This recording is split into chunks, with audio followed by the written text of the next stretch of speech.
Welcome to Stuff You Should Know, a production of iHeartRadio.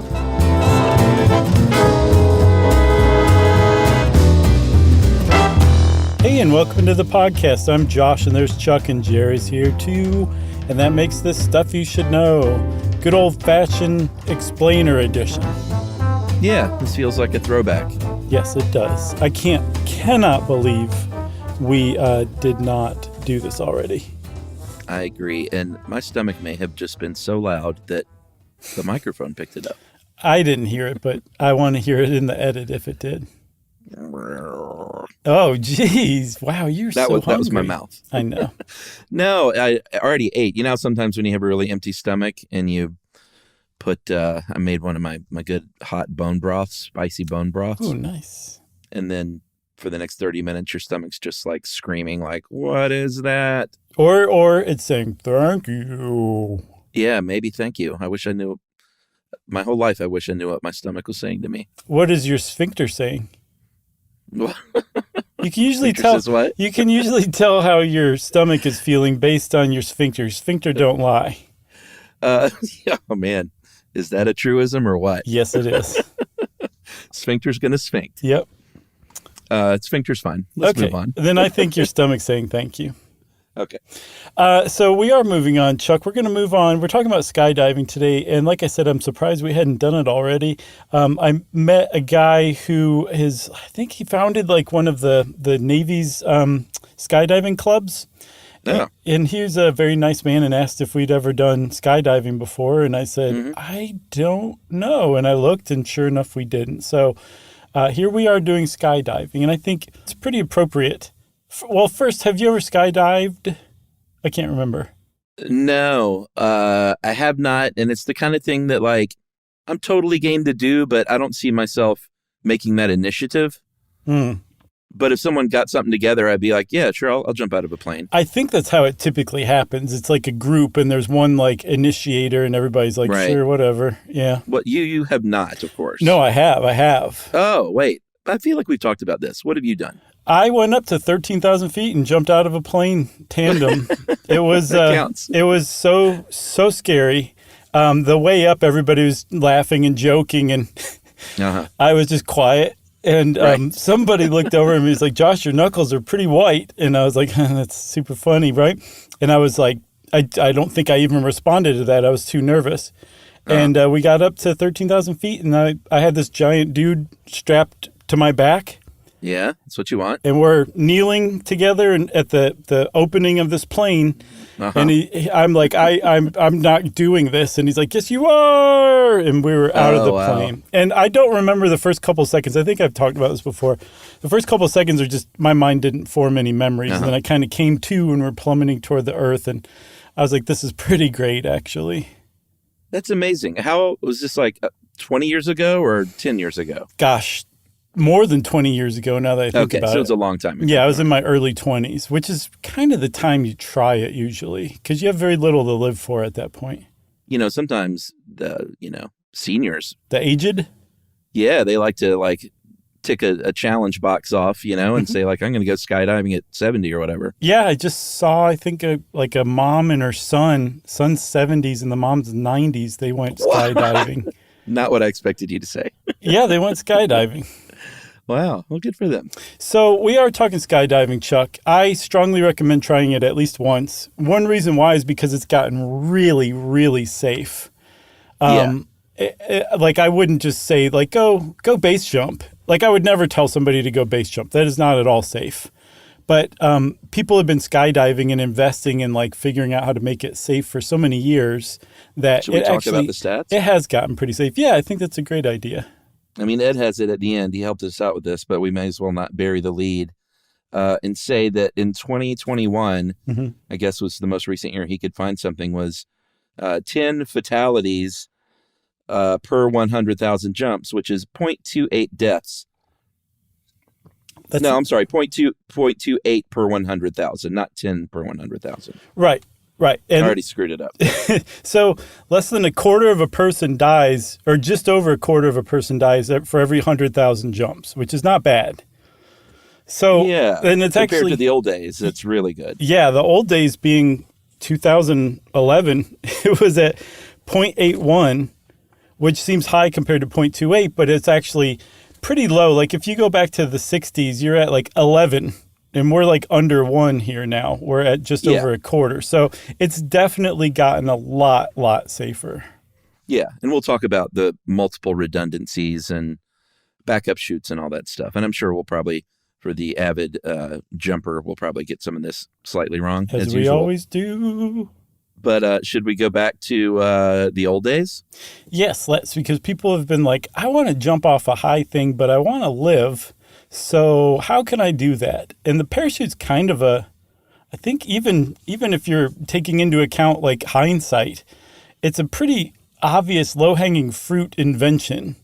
But that doesn't mean that they knocked it out of the park immediately. They didn't understand exactly how to do it, but the idea of what to do came to a lot of people over the years.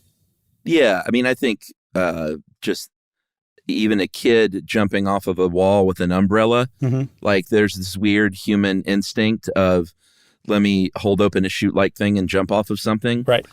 And that seems to have certainly taken hold in France. France had a lot of early jumpers.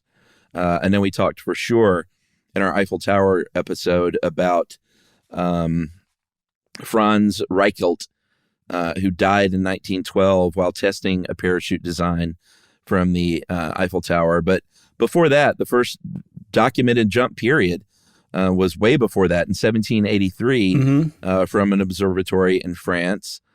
And it seems like the French were just always experimenting with, sort of the rigid, like wooden framed chutes and then silk chutes. And we'll talk about silk later. Right. It was pretty good early choice for the fabric. But it wasn't until the early 1900s that we look at sort of the first modern parachute, right? Right. And this kind of gives you an idea of what skydiving is like. The origin of skydiving came from a carnival act. Yeah, where exactly. a guy named Charles Broadwick, whose stage name was John Murray, used to go up in a hot air balloon and jump out of it. I think it was the other way around. Oh, was it?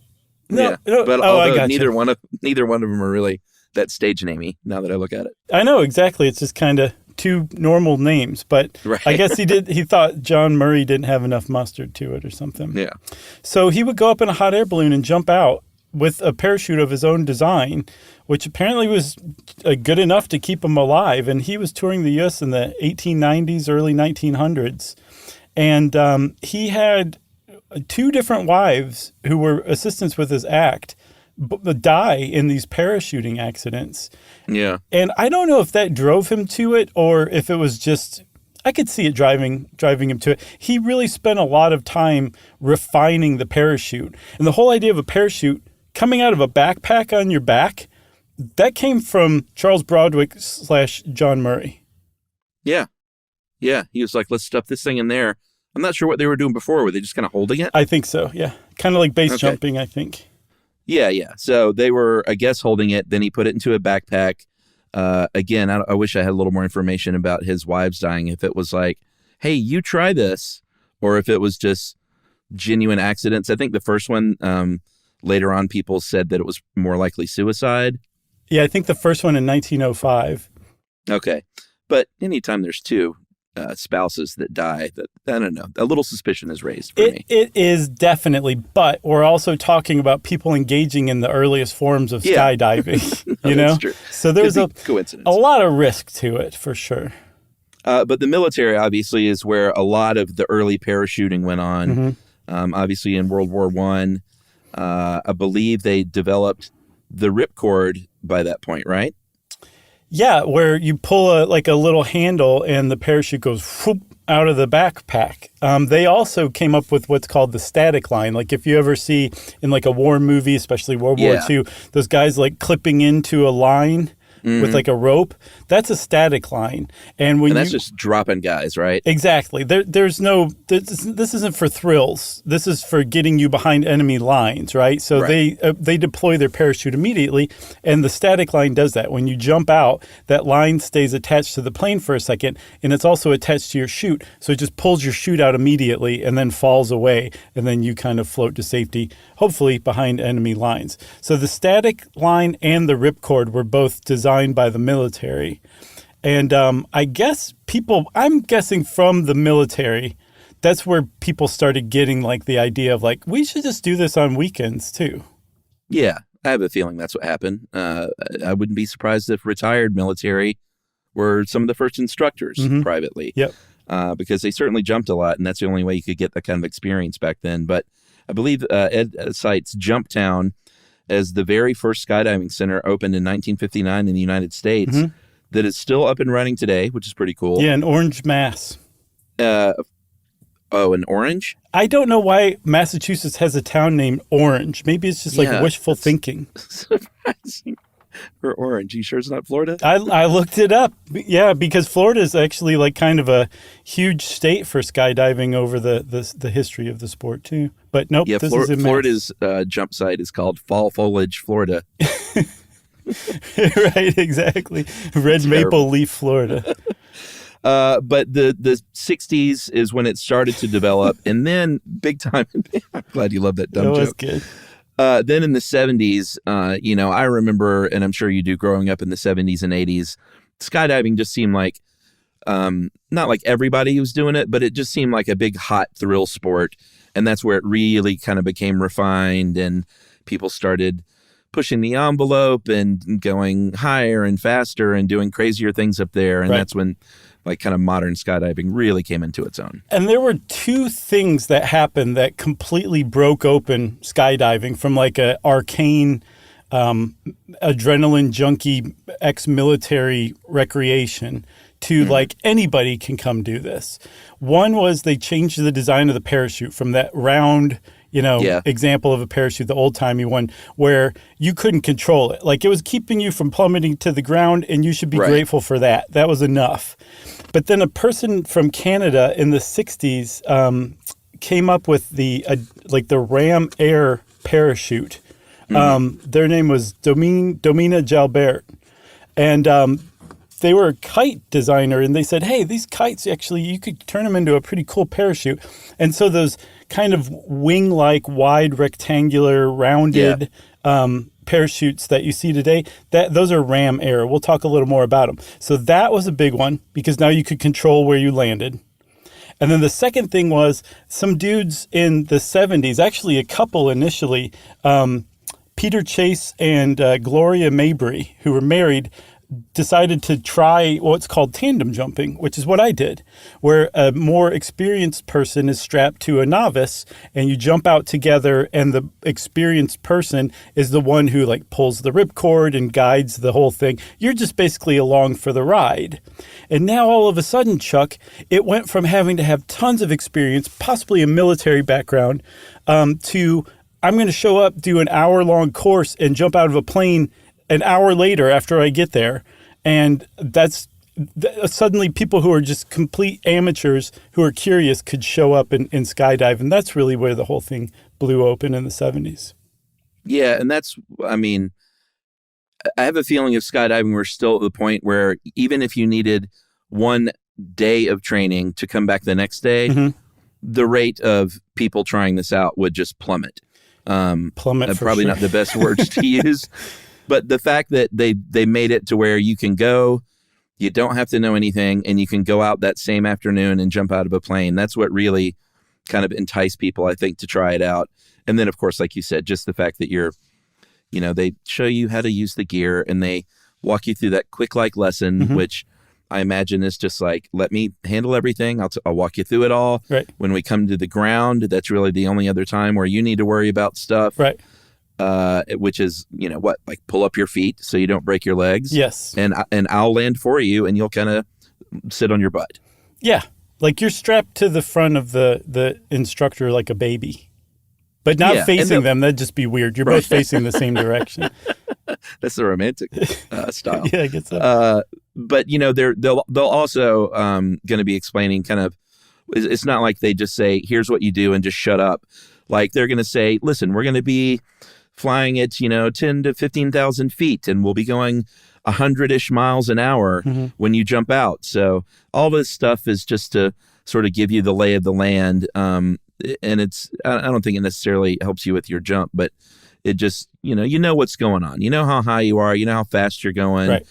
did they even bring up terminal velocity? I don't know, but this is what I propose, Chuck. I say, I don't remember if they did or not, probably.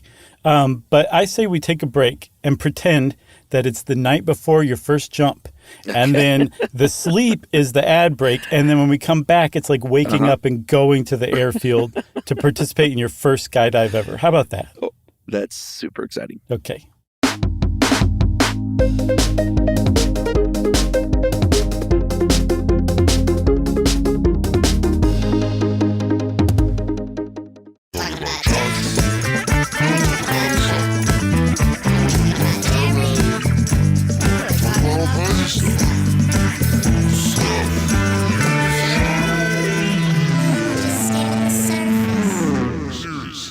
Good morning, Chuck. Good morning. It's time. It's time for your first skydive. So what are we going to do? Well, we're going to do all the things we talked about in the first segment. And then I'm going to jump out of a plane, but you're my instructor, so you're going to be strapped to my back. Right. And this plane, by the way, is going to be typically a prop plane. Yeah, we're not jumping out of a jet, are we? No, that would be it'd be such a bad idea. So you're jumping out of a prop plane for a couple of reasons. One, they're easy on the gas. And if you're flying people up to skydive, you want to be economical with your gas. And then they have a low stall speed, meaning they can go to really slow speeds without their engines stalling out, which is a problem. Although if you're ever going to be on a plane that goes down, that's the plane that you want to be on that's going down because you're strapped to somebody with a giant parachute on their back. But for the most part, when you're jumping out, you're jumping at about 100 miles an hour out of probably a Beechcraft King Air with maybe 14 other people. And you're going to be up there between 10,000 to 14,000 feet. Like I said, I jumped out at 13,000 and it seemed perfecto. And when you jump out, Chuck, get ready to rumble. Terminal velocity is what I mentioned before the break, and that doesn't have anything to do with death. They picked a very terrible word there to name it, but 120 miles an hour, and we'll talk more about terminal velocity kind of throughout. But that is, regular human jumping out of a plane with their arms and legs out, belly down, just sort of standard skydiving. Right. We've all seen James Bond movies and stuff where they, Terminal Velocity, I think was the name of the movie with Charlie Sheen, right? I remember that. I think I saw that in the theater. Yeah, and it's the coolest thing when you're a young kid and you see someone tuck their arms in and put their head down and all of a sudden they're flying through the air faster than 120 miles an hour. You can learn how to do that stuff with training, but typically 120 is what you get up to, although when you jump out of a plane, you're going 100 miles an hour horizontally.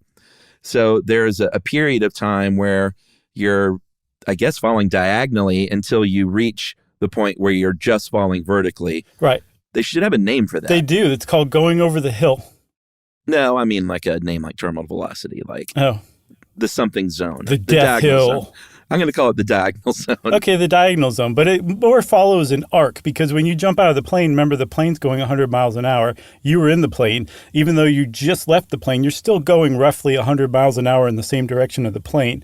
But you slow down so quickly that it's not like you're keeping up with the plane even for a second. So you fall away, but you're still you've got like that horizontal motion before you hit that arc and you start to fall downward. And the whole reason there's such a thing as terminal velocity is because of friction from the air. And if you and a bowling ball jumped out of the plane at the same time in a vacuum, you would fall to the earth at the same rate. But because of air friction, you fall at different rates. And like you said, it's about 120 miles an hour. And when you reach terminal velocity, you're still going really, really fast, about 120 miles an hour, but you're not speeding up any longer. That's the difference. You're not accelerating any longer.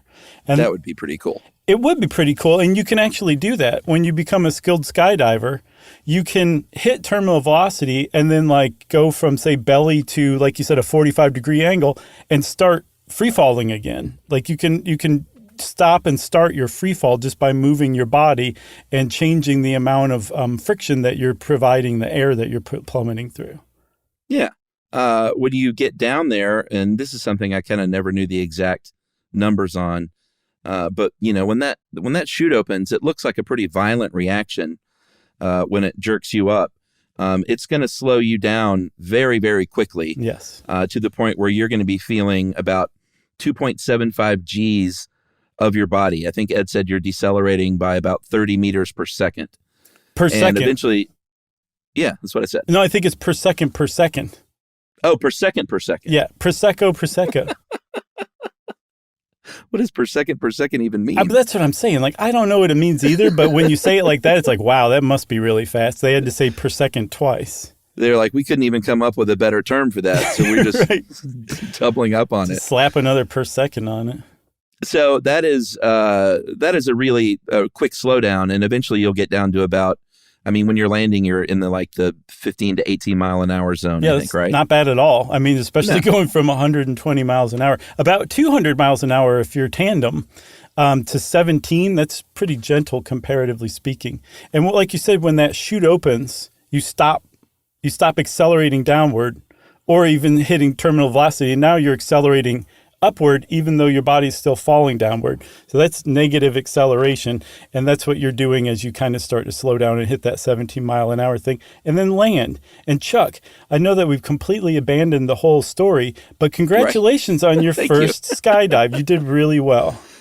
Oh boy, that was a lot easier than I thought it was going to be. And technically, now that I think about it, you've done skydiving. It's just been indoor skydiving and you did great. Yeah, I mean, we have to mention that. I think we have. There's no way around it. We did a parachute emergency short stuff, and I know for a fact we mentioned it in that. Yeah, but if anyone's curious, Josh and I did a Toyota commercial years ago, back when people cared about us representing their brand. And we used to get those calls occasionally. Yeah. And we were they flew us out to LA, and we shot in my own neighborhood. It was super cool. Yeah. And one of the things we did was go to a wind tunnel, one of those indoor jump facilities, and, sort of explain something while we were doing that. And it's online, and it was super fun. And you get to see Josh take a little indoor spill, which still makes me laugh every time I see it. I was thinking about how much they had to cut out of that commercial to preserve that spill of mine. Right. And just how badly the director and producer wanted to make sure that stayed in. That was a lot of work, I'm sure, to keep that in. So it was. Thanks. It was hard to do. It was harder than I thought it was going to do just to stay stable. Definitely. And as evidenced by what happened to you, you got a little cattywampus, and all of a sudden you just got flunked into a wall. Yeah. I don't remember anything after that. Yeah. Because I guess the commercial ends. You're a good sport. And of course they use that in the commercial. So let's say, Chuck, that you're like, I want to do that every day of my life for the rest of my life. You can do that. You can take on skydiving as a hobby, not making Toyota commercials, skydiving as a hobby. Right.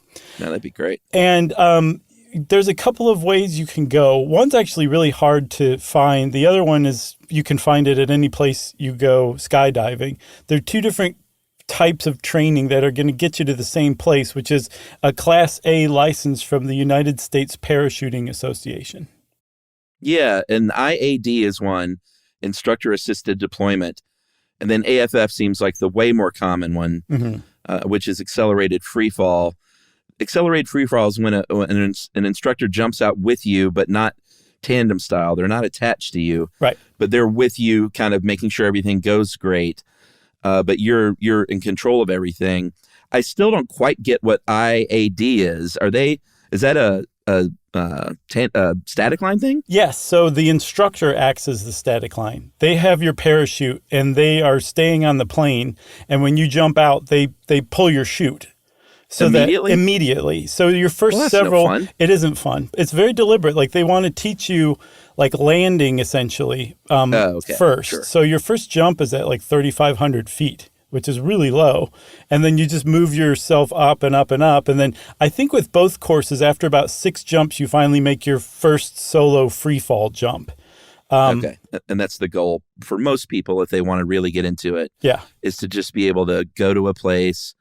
I imagine you have to pay them a little something, right? You have to sign over your firstborn.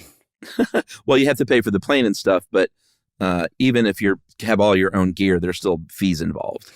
Yes. I think I calculated about $3,500, which from what I saw looks pretty right to me. And that's to get your fully licensed up, right? Yes. The course is about $1,800, say $2,000, and then to get all the way to your license with all the exams and all that stuff, it's about $3,500. The thing is, it does not include equipment. No, and equipment is expensive, as you might assume. Sure. We were talking about equipment that keeps you alive. So like your parachute might be a couple grand, $3,000. Helmets can get pretty expensive. An altimeter is $400. So it starts to add up really, really quickly. You can pick up a used altimeter on Craigslist. I would. I'm sure it's fine. I would like if you get into this. A word of advice from me: do not cheap out on your equipment, in particular your altimeter. Yeah, I would imagine. So you can go through this whole thing, and I don't know how long it takes. I actually didn't get a sense of that. But when you get your license, you're like, what do you mean license? Is the government going to come arrest me? No. But if you show up to a skydiving place and you say, I want to jump, they'll say, well, we need to see your license. And if you have your A license on you, they'll say, hop aboard, and you can pack your own parachute. You can do jumps. I think you can do water jumps, which seems like, I don't know. I guess water jumps are probably really difficult because you can get wrapped up in sink if you're not careful. Yeah. Right? What was the there was some action movie where a dude ejects from a plane and lands in water and like has to like is lost consciousness and has to come to and get out of the parachute rigging I think the survive. first Top Gun that's how Goose died, right? Yes, this person survived. I keep seeing Bruce Willis, but I don't think it was Bruce Willis. I don't know.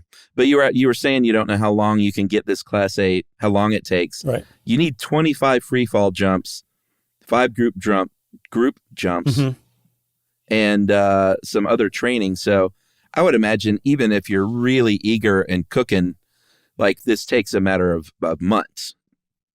Yeah, don't you think? that seems just to right get all me. those in. Yeah, for sure. I guess you could go every day if you were really like had to learn fast.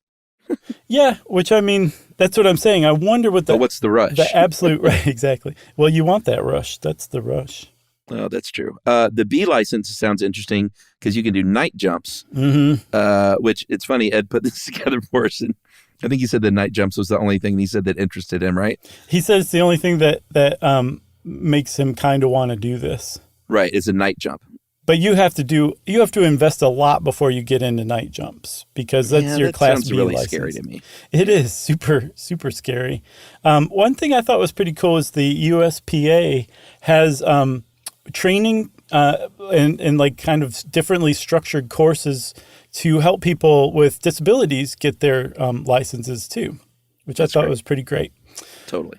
So you mentioned night diving, which sounds really cool. Like you're jumping out at night and like, you know what cities look like from an airplane. Imagine if there's nothing between you and the city but air. That must be pretty awesome, right? That's one of many things you can do. So once people started getting into skydiving in the 70s, they're like, how can this be more dangerous? How can this be more thrilling? And they came up with a lot of different interesting things. Yeah. They're like, hey, you want to be on the evening news? Why don't 30 of us get together on the first day of spring and make big flowers in the air by doing something called formation flying. Yeah, or just let's sit around until we hit our 90s and take our 70-year-old sons with us. Yeah, exactly. Formation flying or relative work or belly flying, a couple of other names. That is when, again, usually you see it on the evening news when people go up and they all get together to set a record or just join hands and legs into fun shapes up in the air on their way down. Imagine it's a great group activity for the enthusiast of skydiving. Yeah, you're looking up and say, oh, it's a flower. Yeah, we did flowers last time. Gary always wants to do flowers. When can we make the ampersand? Right. Ooh, I'd like to see that. So the thing about formation flying, that's belly down, right? You said? Belly down. There's another one called free flying where it's vertically oriented, not belly oriented, which is horizontal. And they do That's also crazy looking. Yes, they'll also sometimes one of the reasons they call it free flying is because there won't be like a plan. A group of them will kind of hang out and just figure out together, kind of like breakdancing but midair. Except you're doing a tea party. Exactly, yeah. Or they do surfing, like you'll surf on somebody's back. All sorts of really cool stuff. And you can also get some crazy speed, as we'll see. there actually is something called sky surfing where you don't use your friend's back. You actually use like a snowboard. Yeah. And you can actually, because it's a snowboard, you're suddenly putting out like uniform resistance to the air. Mm-hmm. And that friction can allow you to do some pretty sweet tricks once you get good at sky surfing. Yeah, like standing on that thing and spinning around. Yeah, or doing loop-de-loops. Making an ampersand in the air. I don't know why that always cracked me up, but sky surfing I always thought was kind of fun. And I sound like I'm making fun of it. I'm not. It is cool, but I'm just trying to think of, the first guy that was like, they're always trying to combine their loves of the extreme things that they love. Right. Like let me put a wingsuit on a motorcycle or whatever, right. Like all that stuff. The other people on the plane were like, why do you have your surfboard? Right. And he goes, what? And that just was watch.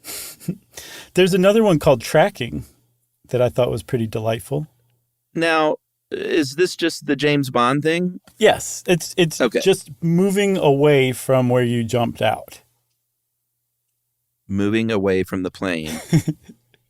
But that happens innately, right? You move, yes, the plane moves away from you. This is you purposely moving away from the plane yourself by okay. Positioning your body at different angles. So you're suddenly like shooting off to the west or shooting off to the northeast. And this is a practical skill that you need to have just as a basic skydiver. But people have turned it into new feats of amazingness, like how far can you go? How fast can you get there kind of thing. Where I get just that. Shooting through the air. Sure, like their landing spot is a really far away, and so they try and go as horizontally as far as they can go. Yes.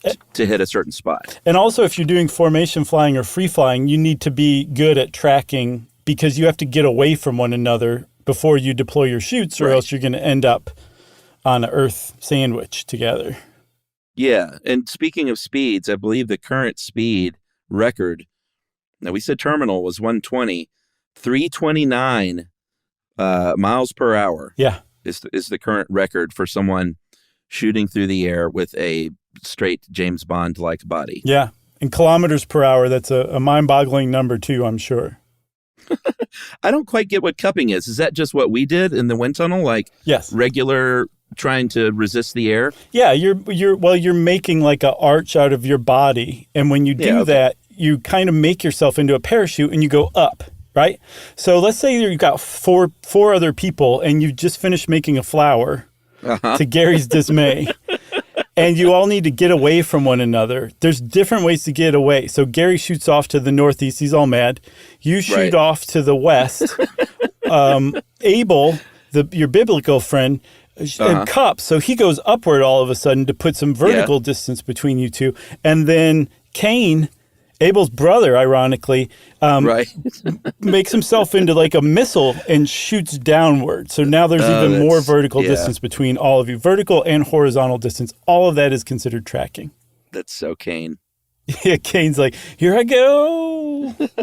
I mentioned the wingsuit. That is when you've seen the people who look like flying squirrels in the air. Mm-hmm. It's a wingsuit. It's a suit that has webbing between the armpits and between your legs, and that just creates more wind resistance, but it also creates something called a burble in the biz, and that is the dead air behind you, sort of like when a race car has that dead, or not even a race car, a big semi truck on the highway has an area of dead air behind it where a car can draft for either more speed or to use less fuel or both. But that is a burble in the parlance of skydiving. Right. And apparently in the burble, like wingsuiting is a pretty tricky thing. Obviously, it takes tons, I think 200 dives before you're allowed to put on that squirrel suit.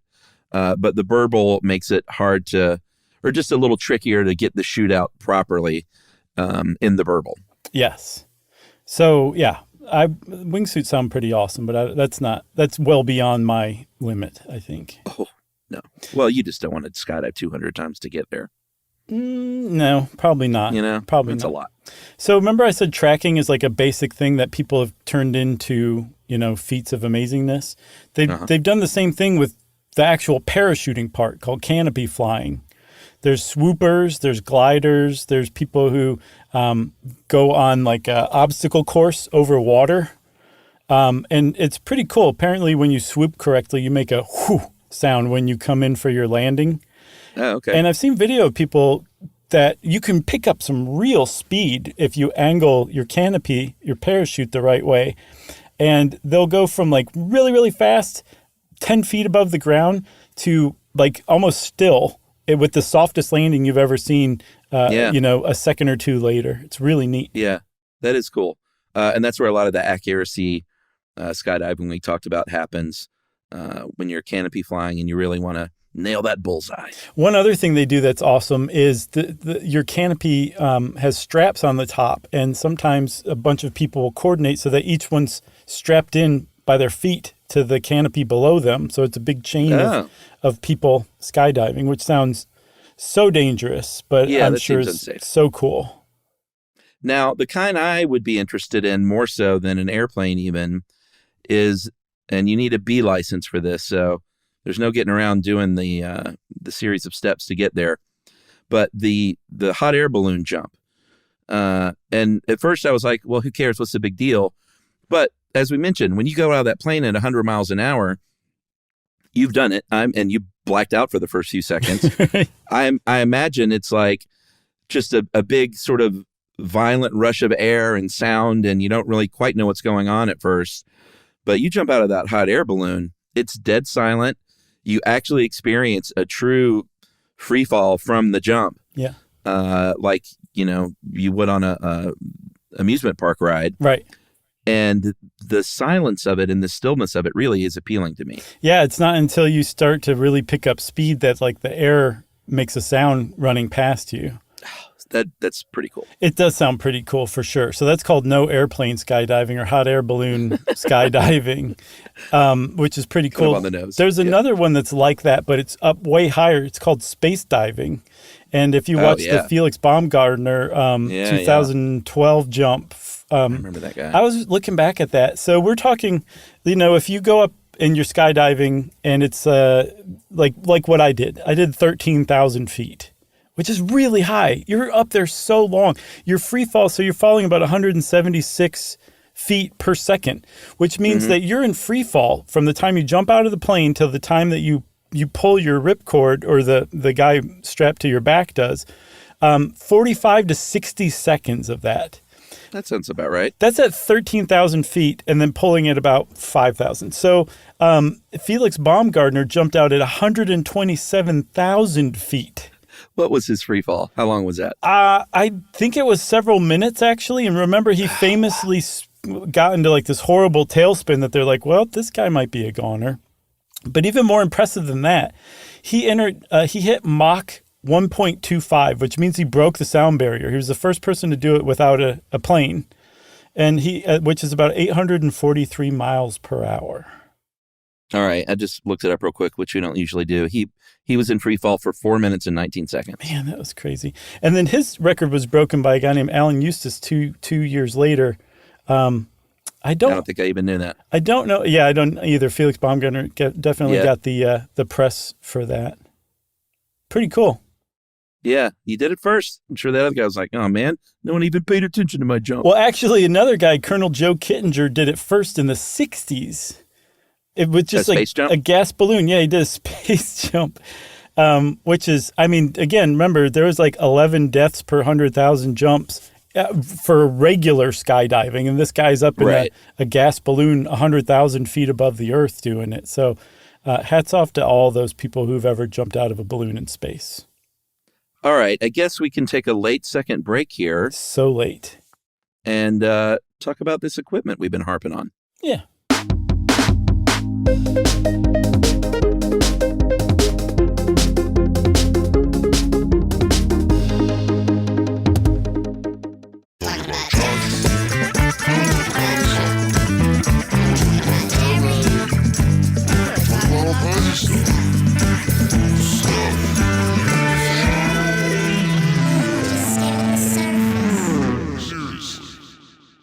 All right. We mentioned the equipment, money that you can spend, and the rabbit hole to get the coolest helmets and goggles. The first thing that you want is a parachute. If you're a beginner, your canopy is going to be a little bit larger, make you go a little bit slower. Yeah. Back in the day, we said they were silk because silk has a very high strength to weight ratio. And it's also, and here's sort of the key, it's a very tight weave because, you can't jump out with a gauze parachute. It's not going to do much to slow you down. So that tight weave of the silk really helps.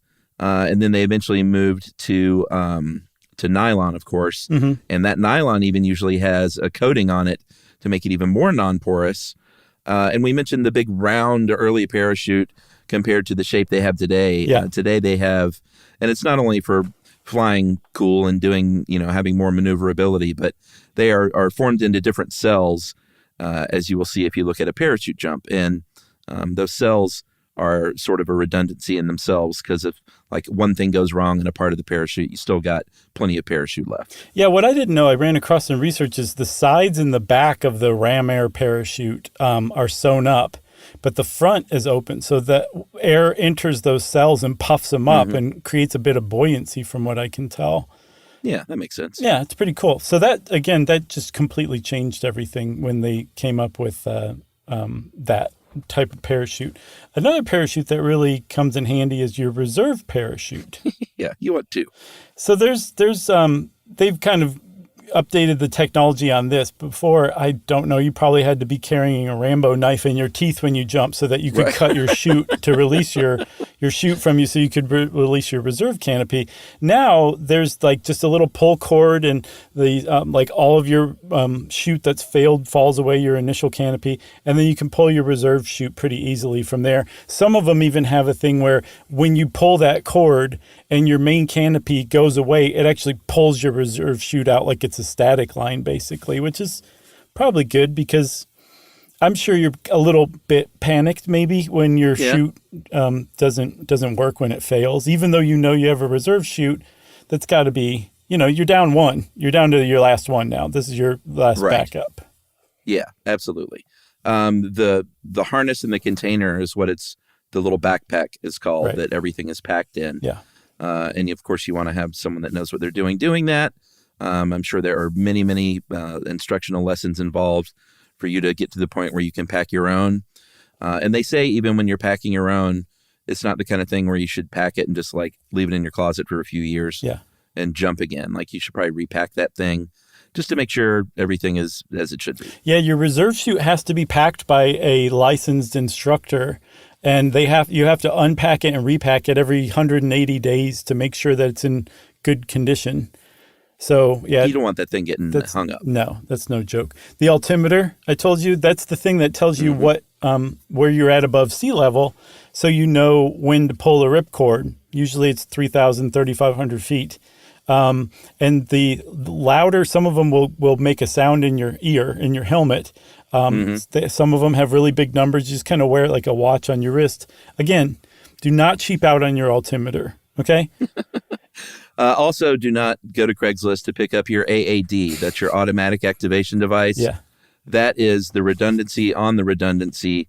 If Gary flies over and in mid-stem formation kicks you in the head by accident and you're passed out up there, and Gary can't get back to you, you have a device that is set to automatically pop your chute out at a pre-programmed altitude based on how fast you're going. You really want that thing to be set up correctly.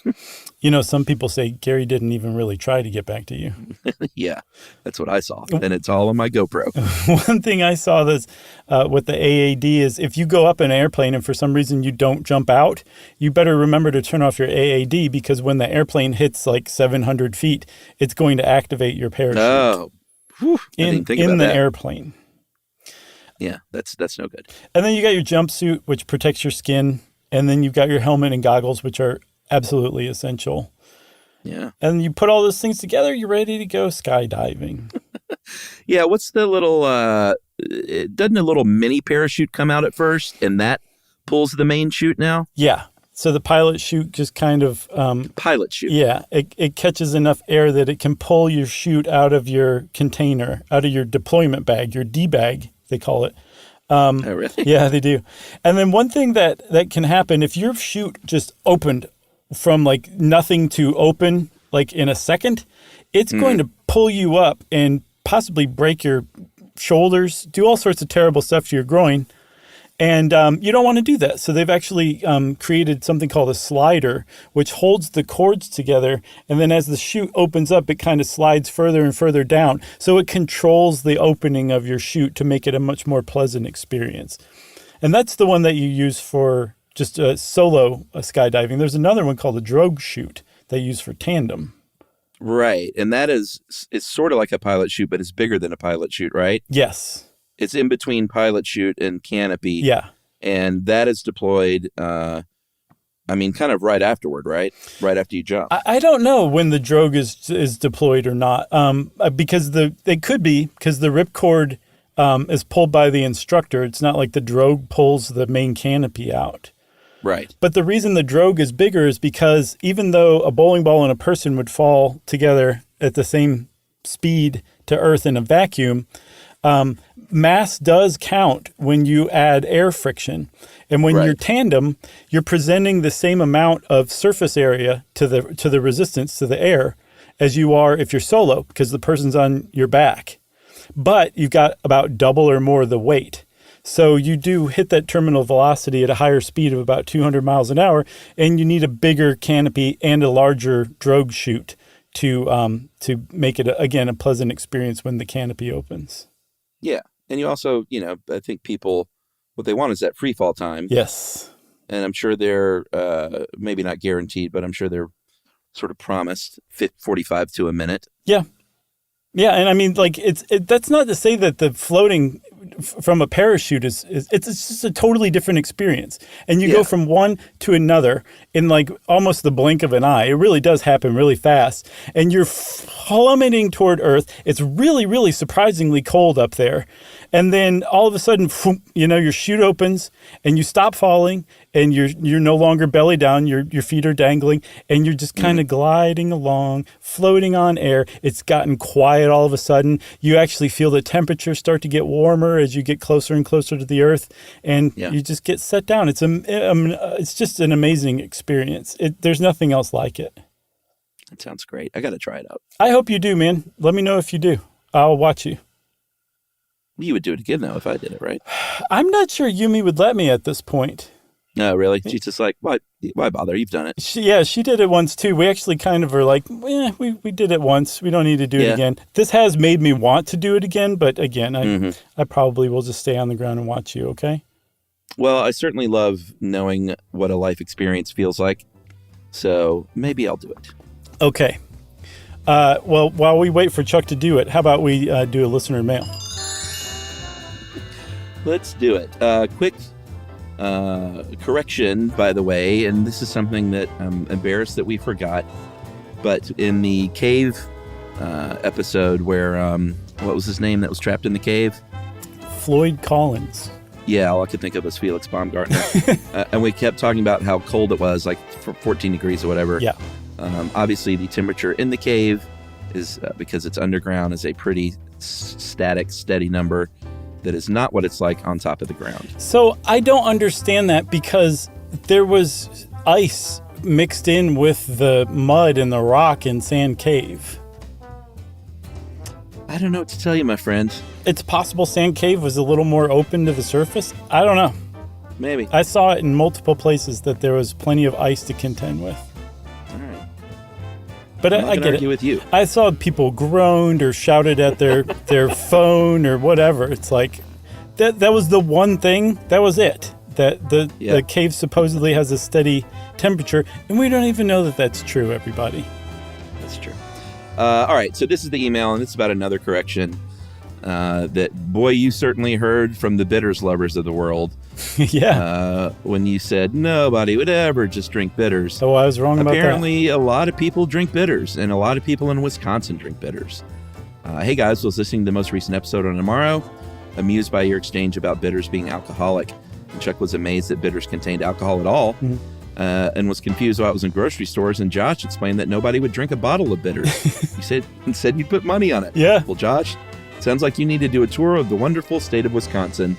I could summarize this article about the longest operating tavern in Wisconsin and number one consumer of bitters in the world, but it's incredibly well written. Read this while I take an ad break. And this was from Kevin Peprocki. Nice. And it was from Atlas Obscura, Washington Island, Wisconsin Bitter Shots. What's the name of this thing? How a tiny Wisconsin island became the world's biggest consumer of bitters. That's amazing. Atlas Obscura rocks. They're great. And we heard from plenty of people who said that not only in Wisconsin, but other places, like a shot of bitters was a thing. Yeah, not only that, there's cocktails based on Angostura as the main ingredient. I had like no an ounce idea. and a half of bitters, which is crazy. Yeah, it's not like I'm new to this whole thing either. I just had not heard that at all. No, I'm not going to try it or anything like that, but I'm impressed. I hadn't heard this stuff either, so, we're learning too. I love that, Chuck. I love it. Me too. Well, if you want to get in touch with us, like Kevin Peprocki and all the people who wrote in erroneously about the cave temperature for Floyd Collins, you can send us an email. Send it off to stuffpodcast@iheartradio.com. Stuff You Should Know is a production of iHeartRadio. For more podcasts from iHeartRadio, visit the iHeartRadio app, Apple Podcasts, or wherever you listen to your favorite shows.